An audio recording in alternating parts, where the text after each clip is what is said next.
Hello friends, मैं हूं doctor Shivani Shah, Radha hospital and Candor IVF centre से practising gynaecologist and infertility specialist. आज के इस वीडियो में हम बात करेंगे क्या पेनलेस डिलीवरी पॉसिबल है, क्या इसके कुछ नुकसान हैं, कैसे कोई नुकसान हो सकता है और उससे जुड़े कुछ मिथ। प्रेगनेंसी शुरू होते ही सबसे पहला क्वेश्चन जो हर एक लेडीज़ के मन में खटकता है, जो हर एक टू बी मदर के मन में आता है, वो ये होता है डिलीवरी के दरमियान कितना पेन होगा।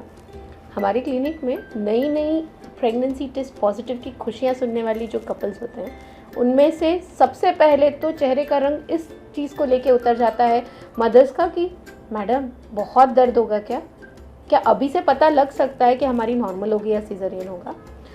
पेन के एप्रीहेंशन को लेके बहुत सारी मदर्स पहले से ही ये डिसाइड कर लेती है कि दर्द तो हमसे सहन ही नहीं होगा, हम तो सिजेरियन ही करवाएंगे। हेल्थ केयर साइंस एक बहुत ही रिवॉल्यूशनरी ब्रांच है और हर दिन हर सेकंड जितने भी हेल्थ केयर प्रोफेशनल्स हैं वो इसी चीज़ में जुटे रहते हैं कि ऐसा क्या करें कि इंसान को दर्द कम हो। तो वैसे ही जो लेबर प्रोसेस है उसके लिए भी बहुत सारे अभी ऑप्शंस हैं कि आपको प्रेगनेंसी का जो लेबर फेज़ है, जो आपकी डिलीवरी का जो इम्पॉर्टेंट फेज़ है, वो आपको मेमोरेबल एंड एन्जॉयबल हो, ना कि भयानक और डर से भरा हो। तो उसके लिए बहुत सारी नई नई टेक्निक्स आई है। वाटर बर्थ है, फिजियोथेरापी है, ब्रीदिंग एक्सरसाइजेज है, आईवी सेडेशन टेक्निक्स है, आईवी लेबर एनाल्जेसिया कहा जाता है, इंट्रावेनस जो आपकी नस में थोड़ी दवाइयाँ डाली जाती है, एंड एपिड्यूरल एनाल्जेसिया। इन सब मेथड्स में सबसे टॉप रैंकिंग पे आता है एपिड्यूरल एनाल्जेसिया। जितनी कंफर्ट आपको एपिड्यूरल एनाल्जेसिया से मिलती है उतनी बाकी किसी चीज़ से नहीं मिलती। एपिड्यूरल एनाल्जेसिया एक्चुअली प्रोसेस क्या है?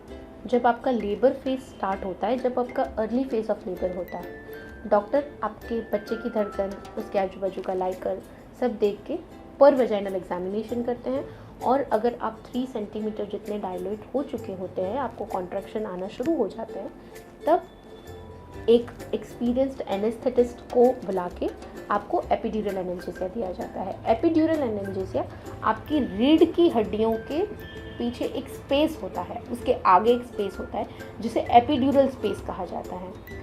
सुई उस एपिड्यूरल स्पेस तक पहुंचा के एक पतला सा कैथेटर अंदर रख के सुई बाहर निकाल दी जाती है और फिर उस कैथेटर की मदद से हम कंटिन्यूसली आपको इंजेक्शंस देते हैं, जिनकी वजह से आपको लेबर के जो कंट्रैक्शंस होते हैं, जो तनाव होता है, वो महसूस नहीं होता। यानी सिर्फ आपके कॉन्ट्रैक्शन के जो पेनफुल सिग्नल्स हैं जो आपके ब्रेन तक पहुंचते हैं, उसको शांत कर दिया जाता है। अब ये जो सुई होती है उसको देख के तो पहले पेशेंट मना कर देते हैं कि नहीं इतनी बड़ी सुई हमें नहीं खानी, ये बहुत दर्द करती। ट्रस्ट मी, ये सुई उतनी दर्द नहीं करती। अब जितना नॉर्मल इंजेक्शन लेते वक्त पेन होता है, ये पेन उससे भी कम होता है, क्योंकि वो सुई अंदर डाल के एक बार पतला कैथेटर अंदर फिक्स कर दे, फिर वो नीडल बाहर निकाल दी जाती है। कैथेटर का तो कोई पेन होता ही नहीं है। दूसरा, इससे जुड़ा सबसे बड़ा प्रॉब्लम ये है कि अगर हमने पेनलेस डिलीवरी करवाई है तो हमें कमर का दर्द लाइफ टाइम रह जाएगा। देखिए, आपको समझना पड़ेगा कि जिन मदर्स ने पेनलेस डिलीवरी करवाई है और जिन्होंने पेनलेस डिलीवरी का ऑप्शन नहीं सिलेक्ट किया, कमर का दर्द तो दोनों में सेम ही है।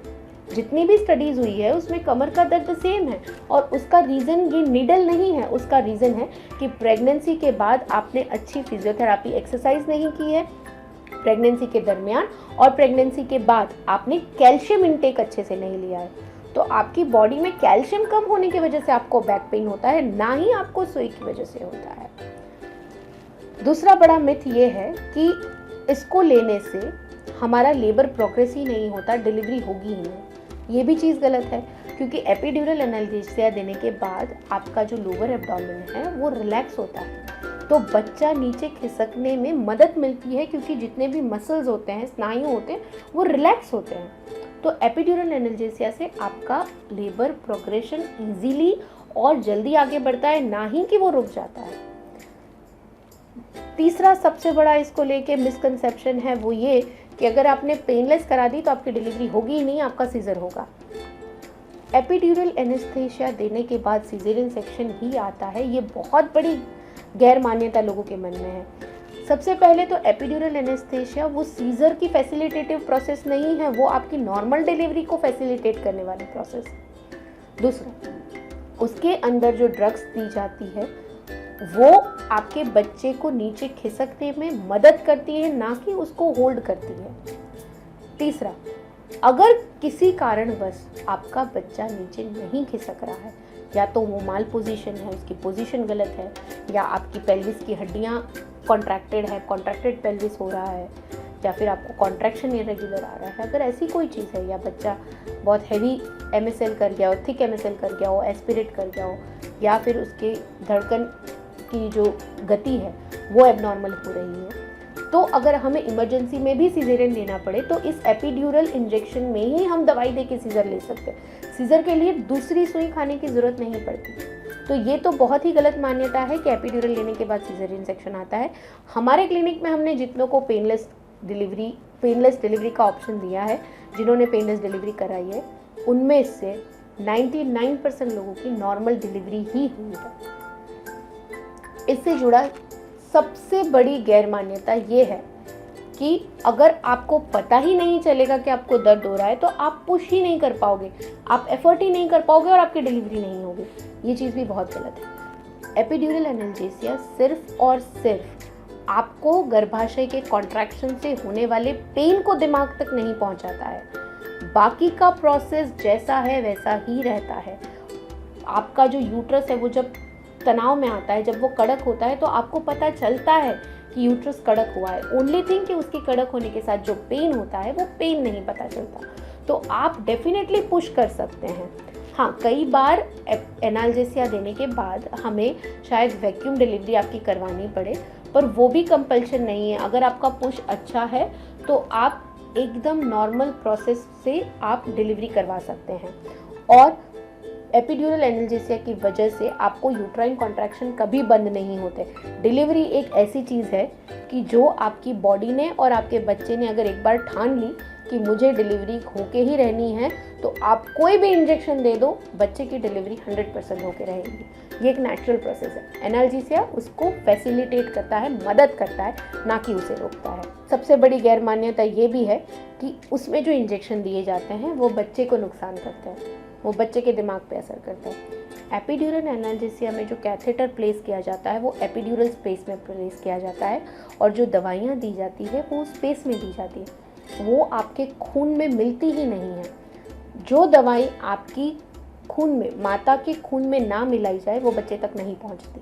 तो एपिड्यूरल एनाल्जेसिया की दवाइयाँ कभी भी बच्चे तक नहीं पहुंचती, क्योंकि प्लासेंटा में जो ब्लड आता है वो मदर का ब्लड होता है, बच्चा उसमें से न्यूट्रिशन लेता है। और एपिड्यूरल एनाल्जेसिया की जो मेडिसिन है वो एपिड्यूरल स्पेस में ही रहती है, वो कभी ब्लड के अंदर एब्जॉर्ब नहीं होती है। तो ये दवाई कभी आपके बच्चे को नुकसान नहीं करती है। इससे जुड़ी ये चीज़ भी देखी जाती है कि एपिड्यूरल देने के बाद हमें हेडेक होना शुरू हो जाता है। ये चीज़ गलत है। एपिड्यूरल एनाल्जेसिया आपके बीपी को थोड़ा कंट्रोल करता है। आपके बीपी को, अगर आपका बढ़ गया है स्ट्रेस में, लिवर कॉन्ट्रैक्शन की वजह से, तो उसको थोड़ा कम करता है। तो आपको कुछ 10-1 मिनट के लिए लाइट हेडेड रहेंगे, आपको ऐसा लगेगा कि थोड़ा सिर हल्का हो रहा है या भारी हो रहा है, ऐसी कोई सिम्टम आपको आ सकते हैं। पर उसके लिए हम आपको IV फ्लूइड्स कंटिन्यूसली देते हैं ताकि आप डिहाइड्रेटेड ना हो और आपको हेडेक ना हो। एपिड्यूरल देने के 10 से 15 मिनट के अंदर ही आपको उसकी इफ़ेक्ट मालूम हो जाती है। एंड इसका सबसे बेस्ट बेनिफिट है कि अगर आप प्राइमी मदर है, आप पहली बार प्रेग्नेंट है और आपने एपिड्यूरल एनाल्जेसिया लिया है, तो जो एपिज़ोटॉमी के स्टिचेस होते हैं वो लेने में डॉक्टर को बहुत ही आसानी होती है, आपको पेन भी नहीं होता है और ज़्यादा से ज़्यादा लोकल एनेस्थेशिया की ज़रूरत भी नहीं पड़ती है। तो जो आपकी स्टिचिंग प्रोसेस है, जो एपिज़ोटॉमी स्टिच रिपेयर करना है, वो भी बहुत ही इजीली हो जाती है, क्योंकि आपका लोअर बॉडी पेन की वजह से कॉन्ट्रैक्टिंग नहीं होगा और डॉक्टर को स्पेस अच्छी मिलेगी कि वो आपके स्टिचेस ले सके, and at the same time आपको बिल्कुल पेन महसूस नहीं होगा। सो एपिड्यूरल एनाल्जेसिया रियली एक बहुत ही अच्छी प्रोसेस है जो आपकी लेबर की जर्नी को मेमोरेबल बना देगी, बिकॉज पेन फ्री होना ये हर एक ह्यूमन का राइट है। और डिलीवरी का पेन हम सब जानते हैं कि एक साथ 108 बोन्स क्रैक होते हैं ना, उतना ज़्यादा पेन होता है। और ये पेन डेफिनेटली कोई एक वुमेन ही सहन कर सकती है, इसलिए प्रेगनेंसी का जो वरदान है वो स्त्रियों को दिया जाता है। पर इसमें कोई गलत नहीं है कि आप हेल्थ केयर साइंस की मदद लेके अपनी जो डिलीवरी की प्रोसेस है उसे उतना मेमोरेबल और एंजॉयफुल बना सकिए, ताकि जब आपका बेबी आए तो आप स्माइलिंग फेस में उसका वेलकम कर सकें। क्योंकि बेबी के बर्थ के बाद या उसके आने से ज़्यादा बड़ी इम्पॉर्टेंट मोमेंट किसी भी वुमेन की नहीं है। And as a doctor it is our duty कि आपका जो ये एक फेज़ है, एक पूरा न्यू लाइफ जो आप वर्ल्ड में लेके आ रहे हैं, वो हम अपनी तरफ से हो सके उतना मेमोरेबल बना सके, उतना ब्लिसफुल बना सके, उतना ग्लोरियस बना सके और उतना ही पेन फ्री बना सके। I would recommend everyone to watch this video. और एपिड्यूरल एनाल्जेसिया को लेके अगर आपको कोई भी प्रश्न है तो ज़रूर से कमेंट बॉक्स में लिख भेजिए। इस वीडियो को ज़्यादा से ज़्यादा लाइक करें, शेयर करें, सब्सक्राइब करें और अपनी डिलीवरी को पेन फ्री एंजॉय करें। Thank you. अधिक जानकारी के लिए हमारे एक्सपर्ट को संपर्क करें 9426306496 या हमारे साथ व्हाट्सएप पर जुड़िए 9925394276 या हमें विजिट कीजिए Radha hospital and Candor IVF centre beside GEB power house opposite Jalaram furniture and Karmana temple near Kapodra 4 रस्ता वराछा रोड सूरत।